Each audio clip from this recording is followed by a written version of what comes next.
नमस्कार दोस्तों, स्वागत है आपके अपने YouTube चैनल विद विवेक में। जैसा कि आप लोग देख रहे हैं कि आज का वीडियो हम लोग लेकर आए हैं पॉजिटिव पे सिस्टम पर, जिसमें हम आपको पॉजिटिव पे सिस्टम पर पूरी जानकारी देंगे।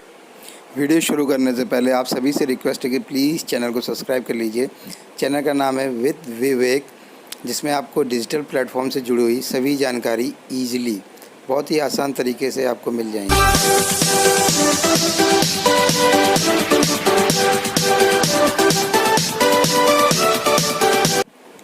आइए जानते हैं क्या है पॉजिटिव पे सिस्टम।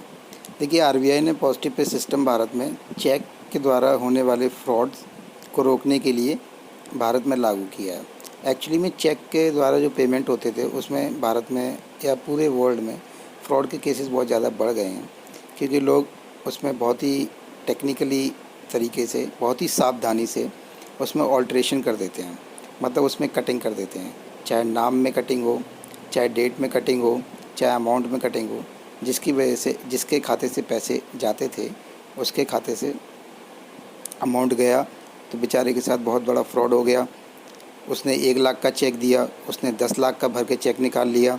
ये सारी फ्रॉड्स धीरे धीरे दिन पर दिन लोगों के सामने आने लगे। और आजकल लोग इतने चालाक हो गए हैं, एकदम चेक की क्लोनिंग कर लेते हैं बिल्कुल, जिससे कि और बाद में उसे ऑल्टर कर लेते हैं। तो इन सब को रोकने के लिए पॉजिटिव पे सिस्टम लाया गया है, जिसमें कुछ नहीं, बहुत ही आसान भाषा में बताऊं तो आपको एक तरह से ये है कि बैंक को आपको पहले से बताना है कि हमने ये चेक इतने रुपए का फला व्यक्ति को दे दिया है, और उसमें तारीख मेंशन ये है और ये उसका चेक नंबर है। अगर उसमें जब वो चेक लेके वो बंदा जिसको आपने चेक दिया है, जब वो बैंक पहुंचेगा, अगर उसमें जो आपने डिटेल दी है उसमें कुछ चेंज मिलता है तो बैंक उस चेक को डिनाई कर देगा। आपके द्वारा दी गई डिटेल्स और उस चेक में उस टाइम पे जब वो बंदा चेक दे रहा है वो डिटेल मैच नहीं करेगी तो बैंक उसको डिनाई कर देगा, जिससे आपके साथ फ्रॉड होने से बच जाएगा। देखिए, आइए जानते हैं इसकी कुछ महत्वपूर्ण पॉइंट्स। पहला पॉइंट ये है कि इसे भारत में 1 जनवरी 2021 से आरबीआई ने लागू कर दिया है। दूसरा ये है कि ये हर चेक पे लागू नहीं है। आपको मतलब छोटे छोटे चेक पे परेशान होने की ज़रूरत नहीं है। ये 50,000 या उससे ऊपर, यानी कि 50,000 या उससे ऊपर के चेक पे लागू है। तीसरा ये है कि ये भारत में चेक पेमेंट पे सिक्योरिटी बढ़ाने के लिए और फ्रॉड कम करने के लिए सिस्टम लाया गया है। आइए जानते हैं, लोग अक्सर ये जानना चाहते हैं कि मतलब पॉजिटिव पे सिस्टम तो ला दिया है, लेकिन हम इसका यूज़ कैसे करेंगे। तो देखिए, सिंपल वे में उसको आपको परेशान नहीं होना है। आप उसे मोबाइल के एप्लीकेशन जो भी आप बैंक का यूज़ करते हैं वो, या नेट बैंकिंग, या मैसेज फैसिलिटीज़ जो आप बैंक की यूज़ करते हैं वो, या एटीएम पर जाकर ये पॉजिटिव पे सिस्टम का आप यूज़ कर सकते हैं।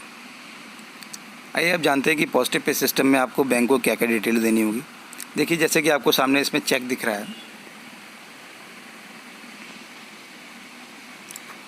है, तो सबसे पहले इसमें आपको अमाउंट, जो कि यहाँ पे देखिए भरा हुआ है, ये अमाउंट जो आप चेक में भर के देंगे वो डिटेल देनी होगी कि मैंने इतने अमाउंट का चेक दिया है। दूसरे नंबर पे आपको बेनिफिशियरी नेम, यानी कि आपने जिसको भी चेक दिया है, मैंने देखिए एरो से बता दिया है चेक में कहाँ बेनिफिशियरी नेम रहता है। जिसको भी चेक दिया है मैंने ये नाम डाल के उस व्यक्ति को ये चेक दिया है। अगर उसमें चेंज आता है तो बैंक उसको वेरीफाई करेगा आपसे पूछकर, या उस चेक को डिनाई करेगा। तीसरा है पर्पस। देखिए, पर्पस में क्या है, मोस्टली ये पूछता है बैंक, आप इसमें कोई स्पेसिफिक डिटेल्स देना चाहते हैं, जैसे ये चेक ट्रांसफ़र करना है, ये चेक कैश में पेमेंट करना है, या फिर ये चेक इस अकाउंट नंबर में ट्रांसफ़र करना है, तो वो डिटेल आप उसमें भर सकते हैं। देखिए, चौथा क्या है, चौथी डिटेल आपको डेट देनी है कि मैंने इस चेक पे ये डेट मेंशन की है, ताकि उस पर डेट चेंज ना हो सके। क्योंकि देखिए, चेक की जो डेट होती है वो 3 महीने तक वैलिड होता है, उसके बाद वो चेक स्टेल हो जाता है, मतलब ख़राब हो जाता है।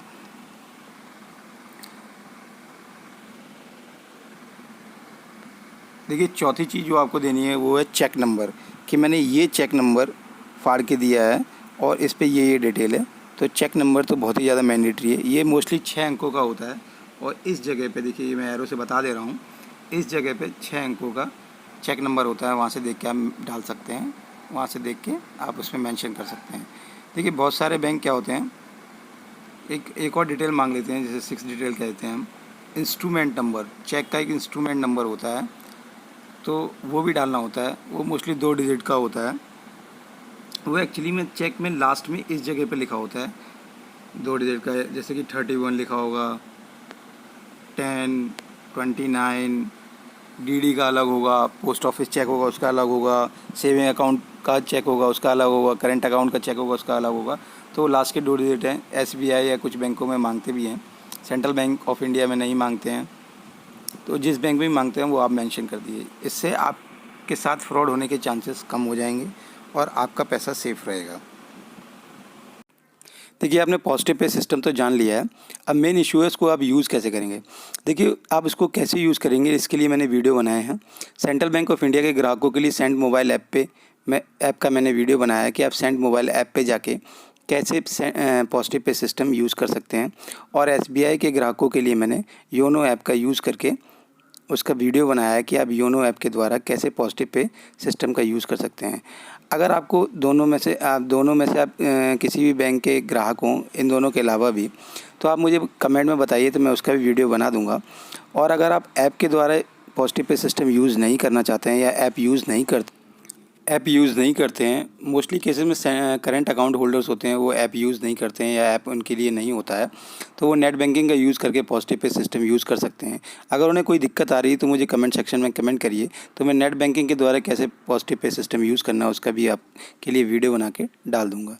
Thank you for the watching this video को ज़्यादा से ज़्यादा शेयर करिए और प्लीज़ चैनल को सब्सक्राइब करिए।